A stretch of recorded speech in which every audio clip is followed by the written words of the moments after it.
చెప్పింది. ముగ్గురు అక్కాచెల్లెలను చంపిన పాపం ఎవరిది? ఒక్కసారి ఈ ప్రశ్న మీ ముందుంచే ప్రయత్నం చేస్తుంది. ఇది ఎవరినో టార్గెట్ చేయడానికి, ఎవరినో లక్ష్యంగా చేసుకునో కాదు. ఒక కామన్ మ్యాన్గా మేము మిమ్మల్ని అడగాలనుకుంటున్నాం, ఈ పాపం ఎవరిది? ప్రభుత్వందా, డ్రైవర్ నిర్లక్ష్యందా అంటే కనుక చూడొచ్చు 60% ఇటు ప్రభుత్వం అంటున్నారు, డ్రైవర్ది 40%, 40 to 50, 50-50 అని చెప్పుకోవాలి.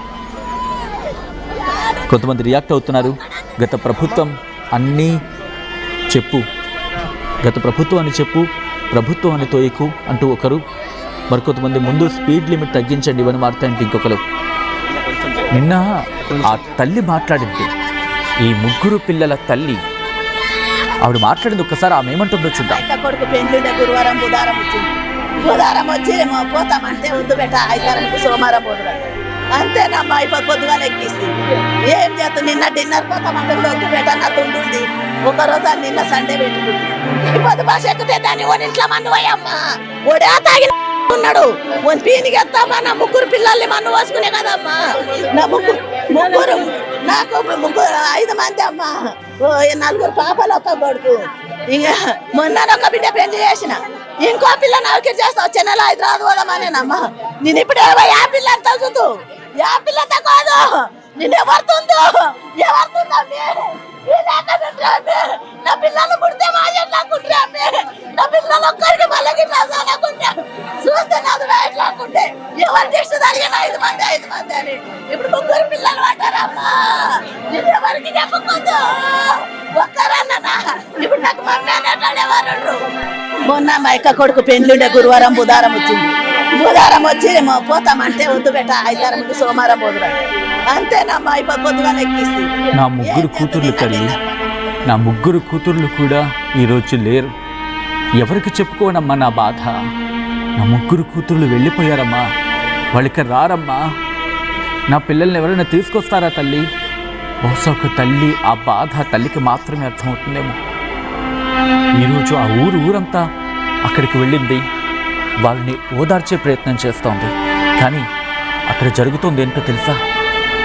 వాళ్ళని ఓదార్చేందుకు వెళ్తున్న వాళ్ళందరూ కూడా ఇంకొకరు ఓదార్చాల్సి వస్తుంది.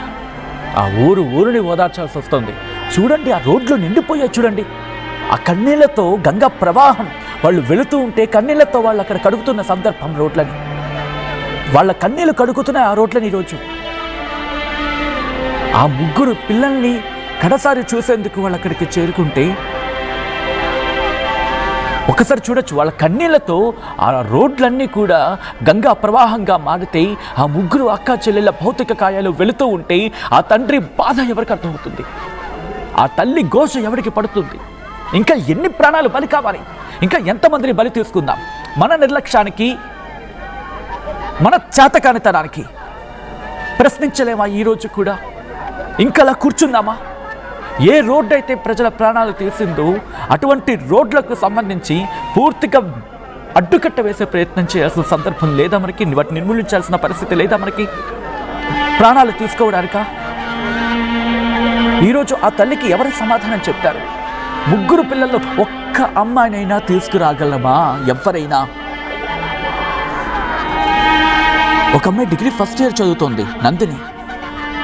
ఇంకో అమ్మాయి డిగ్రీ థర్డ్ ఇయర్ చదువుతోంది, సాయి ప్రియ. ఇంకో అమ్మాయి MBA, తనుష. వీళ్ళు ముగ్గురు కూడా కజిన్ పెళ్లి కోసం తాండూరు వెళ్ళారు. బహుశా వెళ్ళకపోయి ఉండుంటే కనుక బతుకుండే వాళ్ళేమో.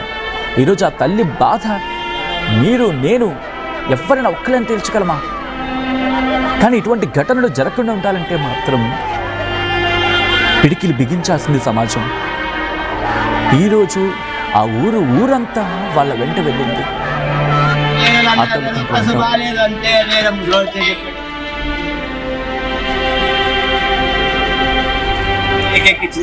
ఇప్పుడు అందరు కలిసి పోతాం, రోజు 10 ఎగ్జామ్స్ ఉన్నాయి, వచ్చే జీతం షాప్ ఉండదు అని చెప్పి ఎక్కించాను అన్న.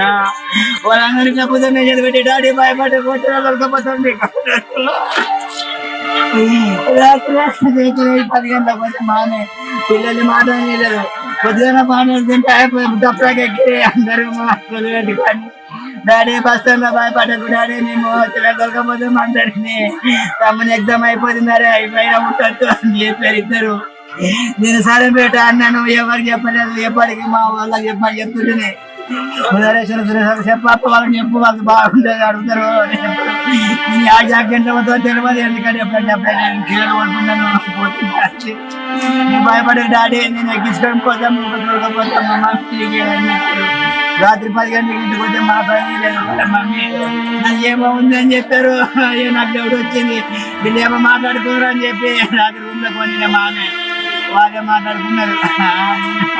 నేను అన్నారు బస్సు బాగాలేదు అంటే వేరే రోడ్ చెప్పాడు, రోడ్ సార్ బస్సు బాగాలేదు చూడు అంటే ఎప్పుడు పోతారే, ఒక ట్రైన్కి ఎక్కిస్తుంది, ఇద్దరు ఇంటికి ఎక్కించిన, ఇప్పుడు అందరు కలిసి పోతాం, రోజు 10 ఎగ్జామ్స్ ఉన్నాయి, వచ్చేనైతే జీతం షాప్ ఉంటుంది అని చెప్పి ఎక్కించాను అన్న. వాళ్ళందరికీ చెప్పుతే నేను పెట్టి డాడీ భయపడి పోతుంది. రాత్రి 10 గంటల కొంచెం పిల్లలు మాట్లాడలేదు, పొద్దున పాటలు తింటే తప్పగా ఎక్కి అందరూ మాట్లాడలేదు. కానీ డాడీ బస్ స్టాండ్లో భయపడకు డాడీ, మేము వచ్చిన దొరకపోతే మాట్లాడింది తమ్ముని ఎగ్జామ్ అయిపోతుంది, అరే అయిపోయినా ఉంటుంది అని చెప్పారు ఇద్దరు. నేను సరే బేట అన్నాను, ఎవరికి చెప్పలేదు, ఎప్పటికి మా వాళ్ళకి చెప్పని చెప్తుంటే చెప్పప్ప వాళ్ళకి చెప్పు, వాళ్ళకి బాగుంటుంది అడుగుతారు. ఆ జాకెట్లో తెలియదు, ఎందుకంటే ఎప్పుడైనా కీళ్ళు పడుతున్నాను పోతుంది భయపడే డాడీ, నేను ఎక్కించుకొని పోతాం. ప్రస్తుతం అక్కడ పరిస్థితి మీరు చూస్తున్నారు.